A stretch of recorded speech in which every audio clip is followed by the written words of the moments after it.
Hey, welcome to college football. My name is Jesse.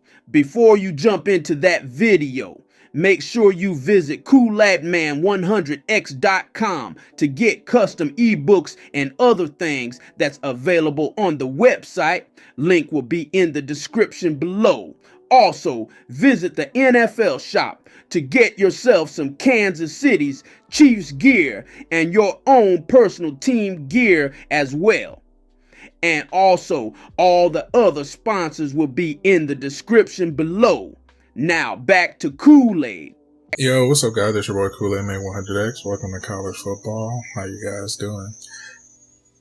I'm going to be jumping into the Alabama offensive playbook. I'm going to give you guys a mini scheme that you can utilize in college football. I'm going to be coming out in PAF slide. The audible is going to be motion X spot, motion fake screen wheel, speed option, and the HB cross buck. So, the way you run this scheme is kind of simple. It's really not hard to run, just something that you can utilize if you utilize the Alabama playbook. I'm going to be coming with more formations and breakdowns for you guys in the future, so you can run these schemes. You can run this PA flat pretty good because your X is going to be your main receiver you throw to. So you can definitely utilize that for X and R1 probably underneath if he's open. You can definitely hit that too automatically. So that would be your two main receivers you actually want to hit on the field too as well. You can actually block it too and still get the same effect too when you're running this play as well. So you can definitely break those tackles and go down the field too. If you don't want to run that play action, you can definitely utilize this too as well because that X is going to be right there, so you can definitely utilize doing that play anytime you want. Another thing that you can do with the PAF slide is that I like it because you actually can make adjustments, so you can actually block the running back and utilize both sides of the field. So when you run this play, you can take it out the backfield and throw a drag across the middle of the field too as well to get you extra yards. Also, you can actually turn this play into a lot of things. All I like to do is put that put a table right here, custom stem it right there, and you can utilize this play as well. So, man, we can utilize that for the play. Then you see if you wait on it, you can definitely throw that table out across the field.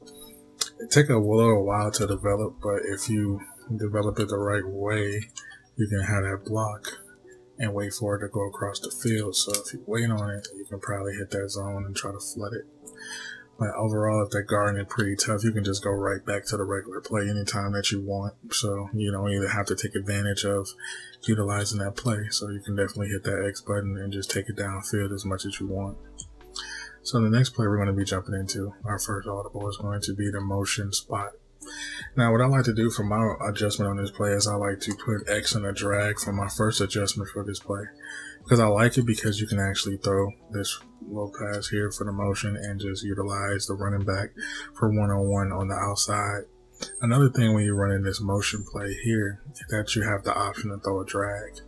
So I like that drag underneath because you can actually check the zone. So if there's any type of zone play, you got a nice drag that you can just, hit upfield to get you a nice couple extra yards. That's what I love about that drag. So when you run in motion, you can do it. But also, don't get me wrong, because you can actually run this play as is. If he cuts inside, that's what I do like about this play, because a lot of these plays here, you can definitely do it like a give and go right there. So don't sleep on that route. That route is kind of good to run too as well.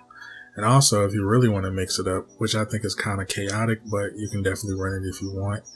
You can actually do a zig here, and he comes back and challenges that linebacker.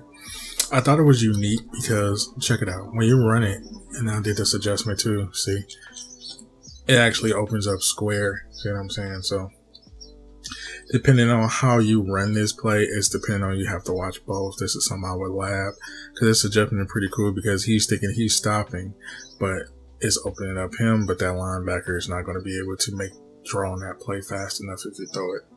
So if I was you and I ran that play, I would try to zig every once in a while to put that into perspective. So when you do the zig, you can definitely utilize that anytime you want. So as you see here, utilize the zig, bam, you take the zig, the square button, he had to challenge, so he had to pick one on where he wanted to go. Another thing about this play is that you can utilize it both in the drag form. So let's say if we want to run double drags here, we can. So we can take advantage of that too as well, and the motion. So that way we have a drag underneath and we got the backfield that we can actually utilize, making a makeshift screen. So let's say if you want to do that, right? We can make a makeshift screen here. So let's see. So we want to put X in a drag, square in a drag, then we utilize that motion, right? So when that drag come across, you have some type of blocking situation. You're watching that play heavy, so let's check it out one more time.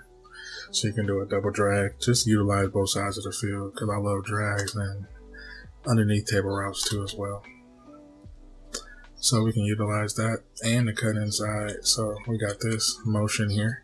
So now we have a way that we can use that motion screen too as well. Another one, this one you cannot do any adjustments to, which is kind of sucky, but I like this play because it adds a little bit more versatility, because I do like that circle on the sideline. So if you can't get there, you got that nice little play you can throw. But the only problem with that is that you can't audible or do any adjustments out of this play. So circle would be my main goal, and probably that motion out of the running back out the backfield. But if you see the post and it's doable, shoot, you can throw it right inside there. It's a nice little crease that you can throw. It's a hard throw to make, so I recommend having a quarterback that can make that post throw.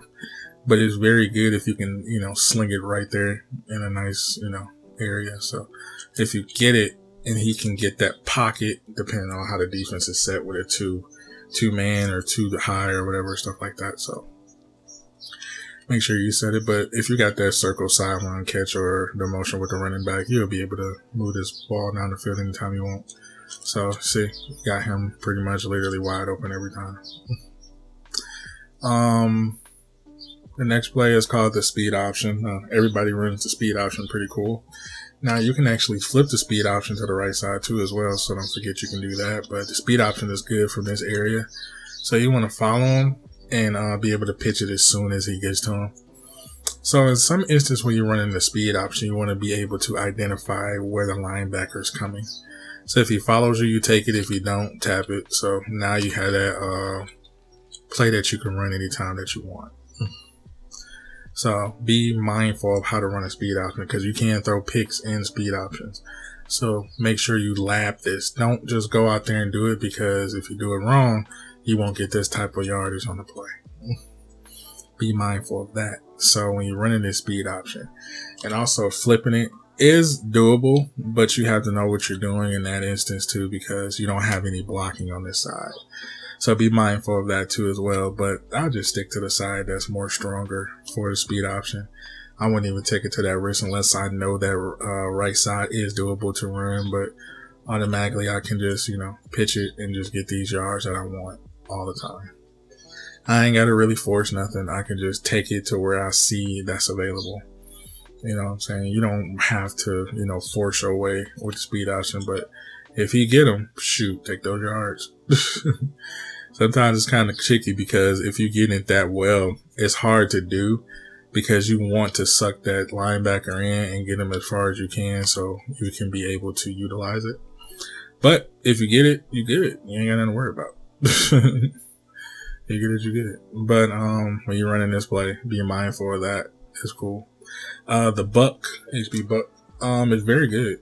I like the run because I like the block. You can see how well they push back. It's like an inside zone type of thing. So in this running play, I would be patient to run it. I wouldn't force, I wouldn't even hold turbo. I'll just try to find the hole if I can. So then I hit it as much as I can. I would definitely lap this, because it's a lot of holes that you can run in this formation as far as running.